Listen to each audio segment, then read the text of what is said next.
Judge, you've repeatedly dissembled this morning about that directive. For instance, about the National Security Division. Chuck Grassley asked you a very simple question, why you would sic the National Security Division of the Department of Justice on parents. John Cornyn asked you the same thing. You said it wasn't in your October 4th memorandum, it was in another office's memorandum. It wasn't another office's memorandum, Judge. It was in a press release from your office, right here in front of me, October 4th, 2021, for immediate release. You're going to create a task force that includes the National Security Division. What on earth does the National Security Division have to do with parents who are expressing disagreements at school boards?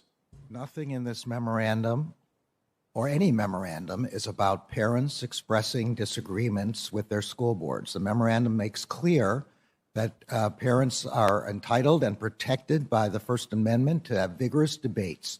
We don't, the Justice Department is not interested in that question at all. It is okay, so even in that case, what is the National Security Division, Judge? These are the people that are supposed to be chasing jihadists and Chinese spies.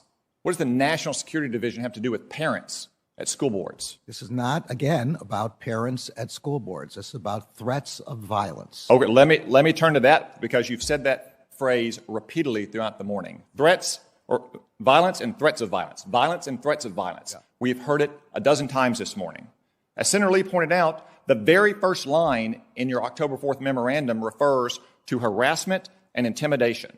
Why do you continue to dissemble in front of this committee that you are only talking about violence and threats of violence when your memo says harassment and intimidation? Senator, I said in my testimony that it involved other kinds of criminal conduct.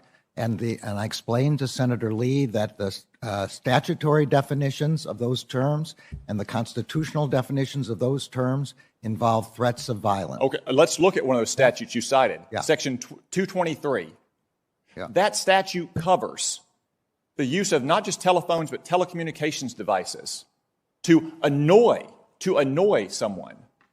So are you going to sic your U.S. attorneys and the FBI on a parents group if they post on Facebook something that annoys a school board member, Judge? The answer to that is no. And the provision that I was particularly drawing to his attention was 2261A, which was to engage in... I wasn't talking about 2261A. I know you mentioned that. You also mentioned 223. That's what I mentioned. Yeah. But the only Judge, you also told Senator Klobuchar that this memorandum was about meetings and coordination. Yeah. Meetings and coordination. Yeah.